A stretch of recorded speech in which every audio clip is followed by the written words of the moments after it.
Dugaan penganiayaan yang dilakukan oleh dua anggota kepolisian Polres Bualemo terhadap seorang warga bernama Taufik Kaida kini memasuki tahap disposisi.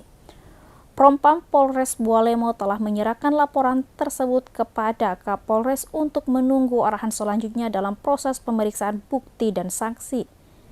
Kejadian yang terjadi di Desa Hungayona, Kecamatan Tilamuta pada malam pergantian tahun ini menemui perhatian publik sejak Jumat 3 Januari 2025.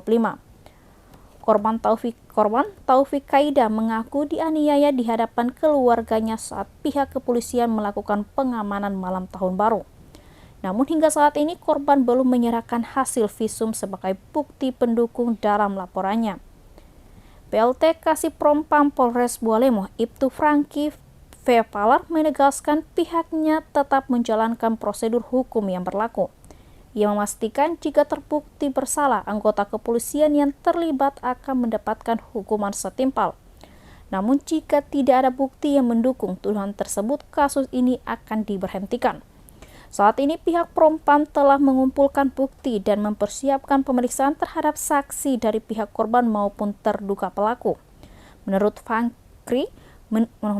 Franky, proses ini akan dilakukan secepatnya setelah disposisi dari Kapolres selesai.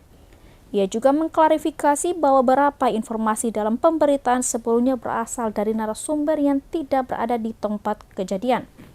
Sebanyak 2 anggota polisi bertugas di Polres Bualemo Gorontalo diduga menganiaya seorang warga. Mirisnya korban bernama Taufik Kaida ini mengaku dikeroyok saat berada di rumahnya di malam pergantian tahun 2024 ke 2025. Kejadiannya menurutnya dia selepas pergantian pada tahun 1 Januari 2025 dini hari. Ada 3 polisi yang menurutnya datang ke rumahnya menginterogasinya di rumah lalu melakukan penganiayaan.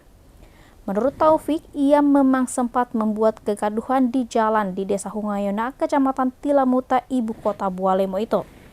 Namun semestinya perlakuan polisi kepadanya tidak seperti itu.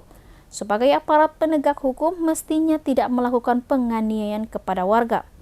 Menurut dia, semuanya harus diselesaikan secara hukum, bukan mendatangi rumah warga lalu menganiaya di rumah dan disaksikan oleh keluarganya. Taufik mengaku usai ia membuat kegaduhan di jalan saat malam pergantian tahun tersebut, 3 polisi mendatangi rumahnya. Ia langsung didorong oleh seorang polisi ke dalam rumah. Seorang saksi yang merupakan kerabat Taufik bahkan sempat menegur dan meminta agar polisi tidak berlaku kasar.